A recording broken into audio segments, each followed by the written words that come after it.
د دغو فارغانو شمیر 23 تنه ته رسیږي چې 3 تنه یې د قرآن کریم د حفظ او 60 تنه نور د حدیث شریف له دورې بشپړولو وروسته دلته د ابوذر غفاري دارالعلوم او مدرسې کې له مسؤلینو څخه د فراغت سندونه ترلاسه کوي. په دغو مراسمو کې د بلخ والي په هیواد کې موجوده امنیت بې مخینې وباله او د علماو او مخورو له لورې د شریعت په لاښه تطبیق ټینګار وکړ.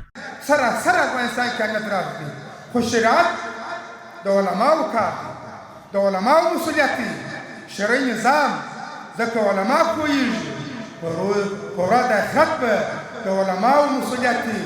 ای علماو دا ستاسو ذمواري ده، ای نوو فاضلانو تاسو ذمواري غټه شوه، د علم ذمواري شوه، د شرعي نظام ذمواري شوه او دا نظام رسول و نورو خلکو ته، علم رسول و نورو ته ستاسو ذمواري شوله، تاسو به رسوئ. بلخوا یو شمیر نورو مسؤلینو او علماو په ټولنه کې د دینی عالمانو د رول په اړه خبرې وکړې او له فارغانو یې وغوښتل چې څه زده کړي له نورو سره یې هم شریک کړي.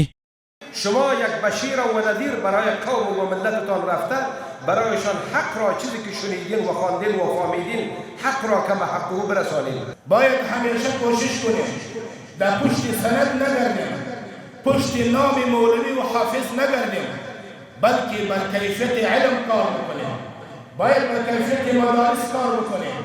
په ورته وخت کې دغو فارغانو د دیني علومو د زده کړې لپاره د برابر شوو شرایطو په اړه د خوښۍ څرګندولو په ترڅ کې وویل چې د ترلاسه کړي علم څخه به د ټولنې د اصلاح لپاره کار وکړي.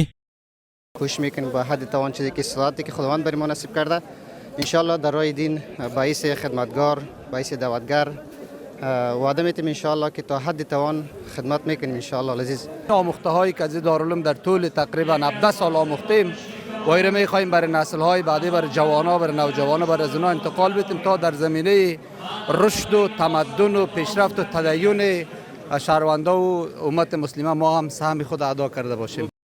د یادولو وړ ده چې په هیواد کې د اسلامي امارت له فتحې وروسته د ښوونځیو ترڅنګ دیني مراکزو ته هم پاملرنه شوې ده او تر اوسه په سلګونو تنو له دغه ډول اسلامي تعلیمي مرکزونو څخه د فراغت سندونه ترلاسه کړي دي.